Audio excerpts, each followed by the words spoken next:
Bonjour à tous, il est 17h, c'est l'heure de Jazzpot sur Art District Radio, c'est Julie au micro.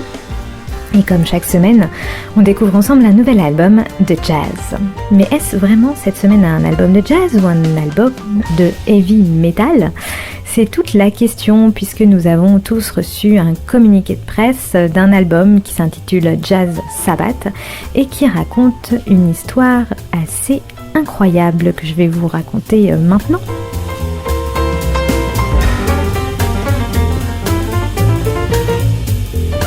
L'histoire en fait d'un album inédit qui s'intitule donc Jazz Sabbath et il paraît que cela doit nous dire quelque chose puisque en 1970 ce groupe était la crème du nouveau jazz venu d'Angleterre, de Birmingham. Le leader du groupe, le pianiste Milton Keynes, est victime d'une crise cardiaque le vendredi 13 février 1970. Alors un vendredi 13 déjà ça augure mal. Et le destin malheureux du groupe et de l'album commence ici. C'était normalement le premier enregistrement du premier album de ce groupe intitulé Jazz Sabbath. Et sans son leader charismatique, eh bien, le label décide finalement de ne pas sortir ce nouvel album.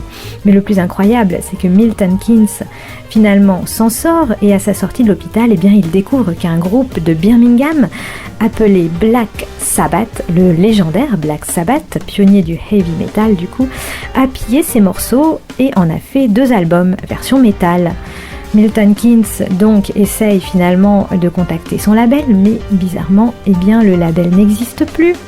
Il a été condamné pour fraude, le propriétaire est en prison et même pire, le studio d'enregistrement où ont été enregistrés ce premier album et d'autres chansons de Jazz Sabbath a été complètement détruit par un incendie. Seuls quelques enregistrements réalisés en 1969 ont survécu miraculeusement. Et nous voici donc avec 7 titres.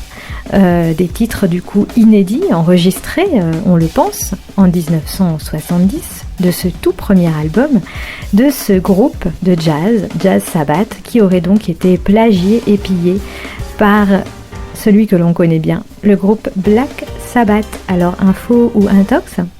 Eh bien, le mystère plane sur ce communiqué de presse jusqu'à ce qu'on découvre finalement que derrière le pianiste de jazz Milton Keynes se cache Adam Wakeman, le pianiste de Black Sabbath. Alors, qu'en pensez ? En tout cas, je vous propose d'écouter du heavy metal version jazz, donc je suppose, avec ce titre, le 3e sur l'album qui est intitulé Red Salad. C'est un titre magnifique, vif, rapide, élancé et virtuose. Alors on l'écoute tout de suite.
Dans Jazzpot, aujourd'hui, info ou intox, c'est l'histoire incroyable de cet album qui s'appelle Jazz Sabbath, qui fait donc évidemment penser au groupe de heavy metal Black Sabbath, le pionnier du genre, qui a vu le jour évidemment la même année, en 1969, que cet inédit que l'on ressort aujourd'hui qui s'appelle Jazz Sabbath. Coïncidence mystérieuse. Donc, puisque le groupe de rock fête ses 50 ans cette année en 2020, c'est peut-être une histoire qu'il aime aussi nous raconter en essayant de nous dire aussi son amour finalement pour le jazz classique, puisque ces 7 titres sont bien des titres de jazz, probablement réalisés distribué par Black Sabbath, donc en sortie le 17 avril dernier, en mode CD, vinyle, mais aussi cassette chez Socadisc, un petit trésor quand même à écouter avec beaucoup de plaisir. Et je vous propose justement d'écouter un titre qui sonne un peu heavy metal dans son nom, puisque c'est Iron Man. Mais vous allez voir, c'est bien du jazz et c'est plutôt joli. Voilà, donc je vous propose d'aller en chercher un peu plus par vous-même sur cette drôle d'histoire de cet album Jazz Sabbath. Il y a aussi un documentaire sur YouTube qui vous en dira un peu plus et qui vous permettra justement de comprendre si cette info est une fake news ou pas, info ou intox. Voilà, c'était donc l'album que je voulais vous présenter aujourd'hui dans Jazzpot. C'était Julie sur Art District Radio. Et je vous retrouve très bientôt, la semaine prochaine peut-être, ou dans 15 jours, pour une nouvelle chronique de jazz, un nouvel album de jazz. Dans cette chronique qui est aussi que je partage avec Serge Mariani régulièrement maintenant. Voilà, et je vous souhaite une très bonne journée sur Art District Radio.